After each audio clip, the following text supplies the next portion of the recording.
This is the 25-page indictment listing 16 counts of drug-related charges. Hillcrest Manor Senior Apartments advertises that it participates in an affordable housing program. Now, while those on Section 8 will not immediately be affected by this rent hike, many others living on Social Security and disability will feel the impact in just days. The city spent millions of dollars on body cameras for police officers, but it's footage you may never see. And this is what a lot of the county looks like. Miles and miles of black charred grass, hot spots, and even bigger flames in other parts of the county that firefighters are still working to put out. Certain city and county officials have responsibilities like setting the tax rate. Some even have the power to evict you.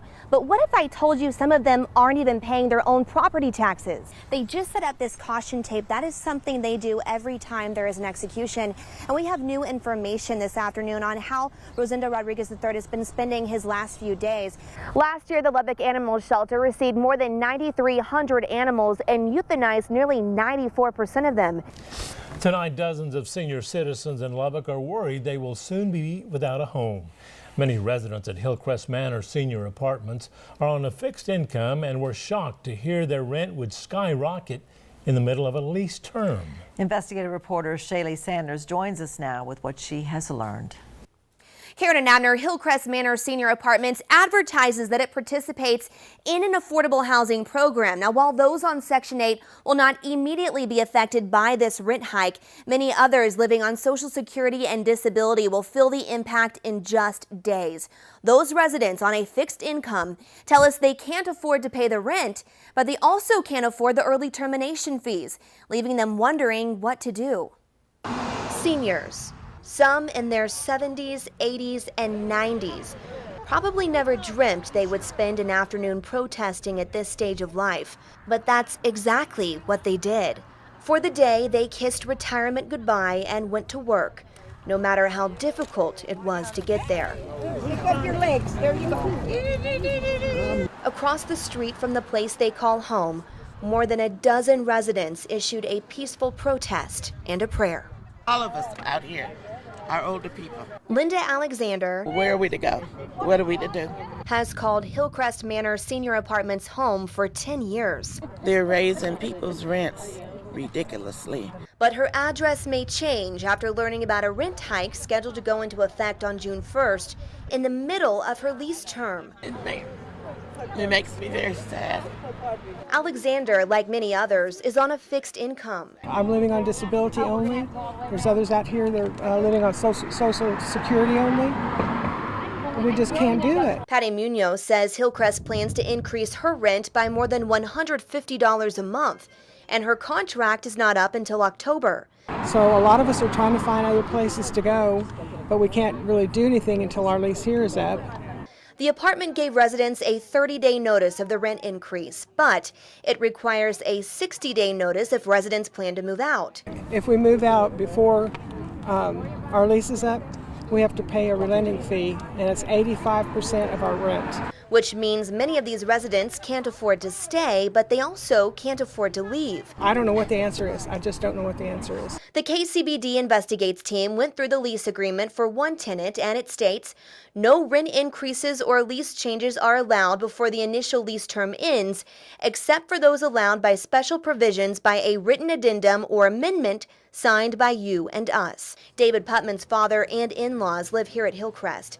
Putman says he was there when his dad signed the lease and was shocked when his father called him about this notice. It states that Hillcrest participates in the low-income housing tax credit program, and his apartment is subject to the maximum allowable rent limits governed by the U.S. Department of Housing and Urban Development. Rents are based on the area median gross income, and due to this review, rent would be increased. From $635 to $782, and that increase is going to happen before the expiration of the lease term. My dad did actually sign the addendum. Now, when I went to sign the paperwork with him and take care of everything, that addendum was not presented to us at that time. Apparently, that addendum was given to my father later. I just wish the property had allowed us to be involved with that so that we could have our attorneys review that as we did with the lease. Putman also says some residents who renewed a lease before this notification also received this letter stating the new rental rate would be guaranteed for the entire lease term. So my question here is, which one of the documents overrides the other? Is it the letter or is it the addendum? I mean, there's just so many documents. It's a little hard to follow. Now these residents are asking for a grace period to either start the increase at the end of their lease or let them out of their contract early. I would like to at least see them honor our leases that we have until the date that they're up at the price we came in on. We did ask to speak with management at Hillcrest Manor Senior Apartments. They put us in touch with a media consultant who released this statement, reading in part: rents at Hillcrest Manor are based on the area median gross income, which recently increased based on the recent HUD review of this geographical area. This is clearly spelled out in resident leases, and we will continue to work with our residents on this matter. The KCBD Investigates team has learned that over the past 2 years, the Lubbock Animal Shelter has euthanized more than 16,000 animals. Now that's more than 20 animals every day. So how many animals is the shelter actually taking in every day, and what is the administration doing to lower the euthanasia number? Investigative reporter Shaley Sanders has the report. I just seen him outside and he was getting attacked by another dog, so that's why I got him. Jackson Lehman says he found this little guy on the street in Slayton.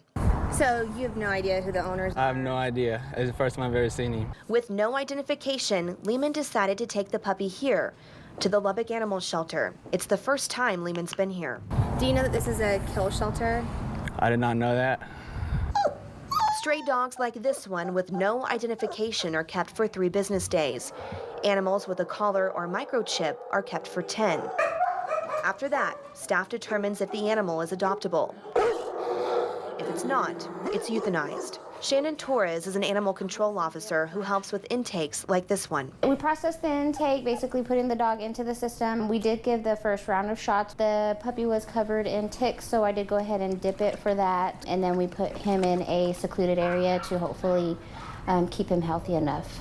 Torres says if the dog is healthy and no one claims him during those 3 business days, he will be put up for adoption. This puppy is just one of dozens of dogs and cats that occupy the kennels at the city shelter. We're overpopulated with what we got now as far as the strays that we're picking up, and then just adding to that problem by bringing in owner-surrendered animals. The KCBD Investigates team requested data from the Lubbock Animal Shelter for 2016 and 2017. Last year, the Lubbock Animal Shelter received more than 9,300 animals and euthanized nearly 94% of them. In 2016, they received more than 9,800 animals and euthanized nearly 75%. So, how do these numbers compare to other cities of similar size?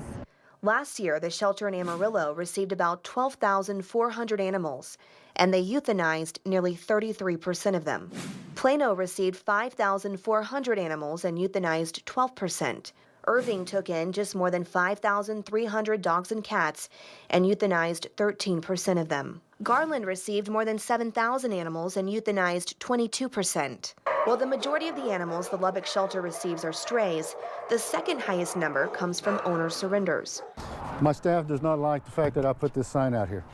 And it says it's not a no-kill shelter. Owner-surrendered animals are the first to be euthanized if the shelter runs out of space. But still, our numbers for owner surrenders is still pretty high. Last year alone, people turned over about 4,700 of their pets to the animal shelter, a place tourists said should be a last resort. What we try to do is try to encourage people to go out and find a rescue group, try to rehome their animals before bringing them to the shelter.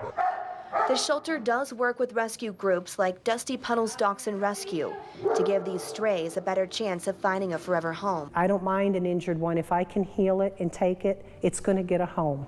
Cheryl Drury says she moved to Lubbock 9 years ago with the intention of opening a dachshund rescue, and she tries to save as many as she can. The biggest thing is the seniors that breaks my heart. You know, they're 10, 12 years old, been with a family their entire life, and all of a sudden they're not wanted anymore. Which is why she is always here, looking for dogs to rescue like this one. Hey, this is Daisy. Her 72 hours are up, and she needs a home. See, we just rescued her. Come on, baby girl. There her is. Drury is confident she can help. Yeah, she'll have a home almost immediately. And while Daisy's kennel is now empty, there are still dozens of others that are at capacity. So what is the shelter doing about this high number? Torres says they're going to take intake photos of every dog and cat the shelter receives and then post those pictures to their website and on social media. They are also working to simplify their volunteer process and host more adoption events. When it comes to the high intake number, Torres says the community needs to spay and neuter their pets and make sure they have identification so animals like this one don't end up here. We have received questions about what happens to the animals after they are euthanized at the shelter. That information is available online in our web story on kcbd.com and on our KCBD mobile app. We do have good news this evening. We have followed up with the Lubbock Animal Shelter to find out what happened to this puppy. Brown Paws Rescue is now fostering the dog until they can find a permanent home for him. Karen and Abner.